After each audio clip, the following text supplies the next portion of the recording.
ಸಂದಾಗಿರೋದು ನಾವು ನಮ್ಮಂಗೆ ಓದಿದ್ರೆ 4 ಅಕ್ಷರ ಇಲ್ದಿದ್ರೆ ಯಾವ ಮರ್ವಾದಿ ಇಲ್ಲ. ಈಗ ನಿಮ್ಗಿರ್ ಮರ್ವಾದಿ ನಮಗಿಲ್ಲ. ಎಲ್ಲಿ ಹೋದ್ರು ಅಷ್ಟೇನೆ, ಒಂದ್ ಆಫೀಸ್ಗೆ ಹೋಗ್ಲಿ ಎಲ್ಲೋ ಹೋಗ್ಲಿ ನಿಮ್ಗಿರ್ ಮರ್ವಾದಿ ನಮ್ಗಿಲ್ಲ. ಯಾಕಂದ್ರೆ ನಾವು ಬಿಸಿಲಲ್ಲಿ ಕೂಲಿ ಮಾಡ್ತೀವಿ ನೋಡು, ಕೂಲಿ ಮಾಡುವಂಗೆ ನಾವಿರ್ತೀವಿ. ನಿಮ್ಮ ಮಕ್ಳು ಹೆಂಗ್ ಓದ್ತಾರೆ ನೋಡೋಣ ಇವಾಗ. ಕೊಡಿ. ಏನ್ ನಿನ್ನ ಹೆಸರು? ಜೋರಾಗಿ ಜೋರಾಗಿ ಹೇಳ್ಬೇಕು. ಜೋರಾಗಿ ಸೂರ್ಯಪ್ರಕಾಶ್ ಯಾರು ಏನು ಮಾಡಲ್ಲ, ಜೋರಾಗಿ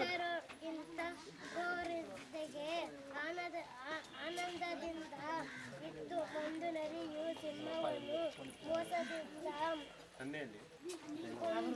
ಬಿಂಡಲು ಯೋಚಿಸಿತು.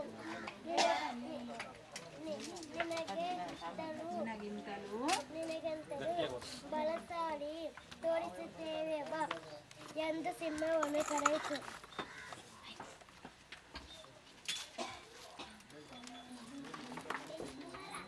ಬಾವಿಯಲ್ಲಿ ಇಣುಕಲು ಹೇಳಿತು. ಸಿಂಹವು ಮಾನದಲ್ಲಿ ಯೋಚಿಸಿ ನೀನು ಬಾವಿಯಲ್ಲಿ ಇಣುಕು ಎಂದು ನರಿಗೆ ಹೇಳಿತು.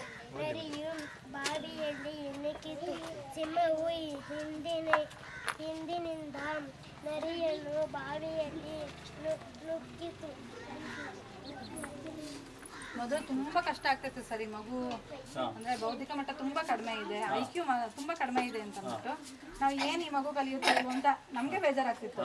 ಆದ್ರೆ ಈ ಕತೆ ಕಾರ್ಡೆಲ್ಲ ಕೊಟ್ಮೇಲೆ ಪ್ರತಿನಿತ್ಯ ಅವನು ತುಂಬಾ ಮೌನಿ, ಮಾತೇ ಕಡಿಮೆ, ಗಲಾಟೆನೇ ಇಲ್ಲ ಈ ಹುಡುಗ ಯಾವಾಗ್ಲೂ ಅಷ್ಟೇ. ಹಾಗಾಗಿ ಅವನು ಕೆಲಸ ಇದನ್ನ ನೋಡ್ತಾ ಕಾರ್ಡನ್ನ ದಿನಾಗ್ಲೂ ಓದ್ತಾ ಮೌನವಾಗಿ ಅವನು ಬೇಕಾದನ್ನ ಗೊತ್ತಿಲ್ಲದೆ ಅದನ್ನ ಕೇಳ್ತಾ ಇದ್ದ.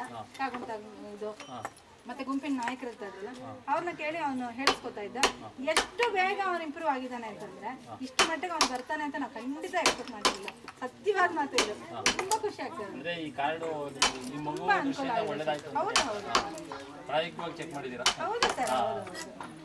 ತುಂಬಾ ಮಕ್ಕಳು ಈ ತರ ಇಂಪ್ರೂವ್ ಆಗಿದ್ದಾರೆ. ಅದ್ರಲ್ಲಿ ವಿಶೇಷ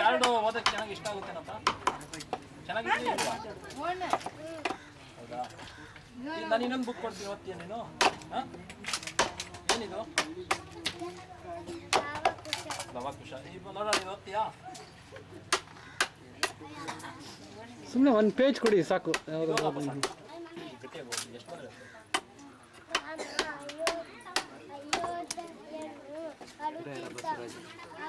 ಕಾಲದಲ್ಲಿ ಅವನು ಪಂಚೆಗಳಿಗೆ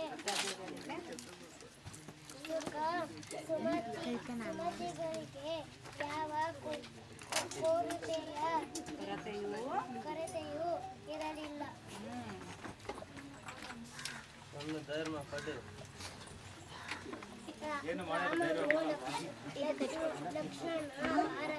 ಭಾರತ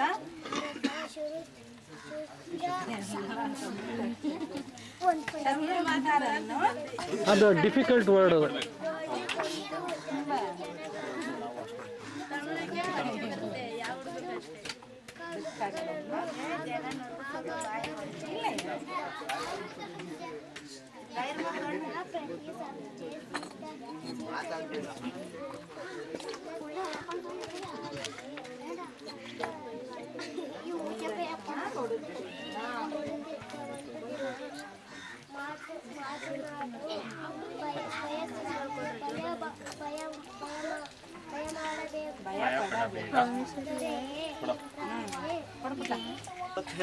ಇಲ್ಲಿ ಬೇಕಾದಷ್ಟು